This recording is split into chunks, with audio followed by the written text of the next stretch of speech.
3 jegulje. Bio neki ribar koji je jednom za 3 dana nije mogao ništa drugo uhvatiti u mrežu nego samo po jednu jegulju. Uhvativši 3. dan 3. jegulju, razočara se i naljuti što ne može više da ulovi. Onda jedna od one 3 jegulje čudom progovori. Nemoj se ljutiti, veliku si sreću uhvatio. Odnesi nas kući i vidit ćeš kako će se dobro desiti. Žena će ti roditi 2 sina, blizanca, kučka će ošteniti 2 psa, kobila oždrijebiti 2 konja, a pored kuće će izniknuti 2 zlatne sablje. Ribar posluša jegulju i sve mu se ovo i dogodi. Kad mu sinovi odrastoše, jednog dana jedan od njih reče ocu: Tata, vidim da ne možeš više sve sam raditi, pa sam odlučio da ti pomognem. Uzet ću jednog konja, jednog psa i jednu sablju, pa idem u svijet da tražim sreću. Rekavši ovo ocu, okrenuo se bratu, pa njemu reče: Brate, evo ti ova bočica puna vode, čuvaj je, a kad vidiš da se voda u njoj zamutila, znaj da sam u opasnosti. Ovo izreče i ode svojim putem. Idući tako stiže do velikog carskog grada. Dok je šetao ulicama, u daljini ugleda planinu, što sva u velikom plamenu gori, pa se radoznao i neustrašiv uputi tamo. Kad dođe do planine, opazi jednu babu, što u jednoj ruci drži štap, a u drugoj neku travu. Upita je zašto je ova planina sva u plamenu, a ona mu reče da priđe napred pa će saznati.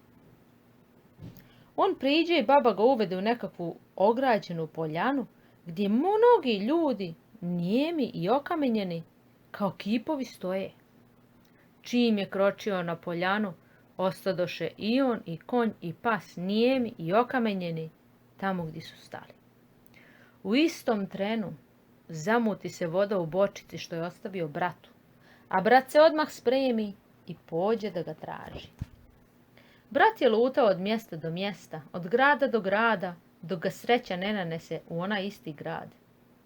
Tamo ga opazi careva kćer, pa zamoli oca da ga pozovu u dvor, a car pristade. Mladić im ispriča da je pošao da traži svog brata koji je u nevolji. Onda ugleda onu čudesnu planinu, pa upita carevu kćer zašto je u plamenu.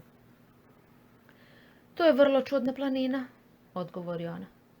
Kogod da ode tamo da vidi šta je, ostane nijem i na mjestu okamenjen. Niko se još odande nije vratio. Kad je to čuo, mladić je shvatio šta se desilo. Zahvali car na gostoprimstvu, pa uzjaha svog konja, priveze sablju o pojas i povede psa, pa se uputi ka planini. Kad opazi onu babu, izvadi sablju i nasrnu s konjem i psom, ne govoreći ni riječi.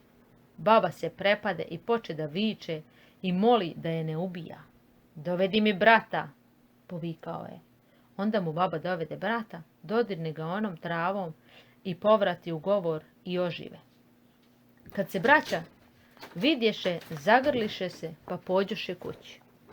Ali ubrzo zatim, brat koji je bio okamenjen reče: Brate, hajde da se vratimo i da izbavimo one ljude koji su pretvoreni u kipove kao što sam i ja bio. Tako i uradiše. Vratiše se i uhvatiše babu, pa je oteše onu travu. Njome su mazali okamenjene ljude, dok svi ne počeše da govore i da se kreću. Kad su svi koji su bili okamenjeni oživjeli, baba što ih je omanđijala pokuša da pobjegne, ali se izgubila u plamenu vatre. 2 brata se onda vratiše u carski grad, a ostali svako svojoj kući. Vatra u planini se potom ugasila.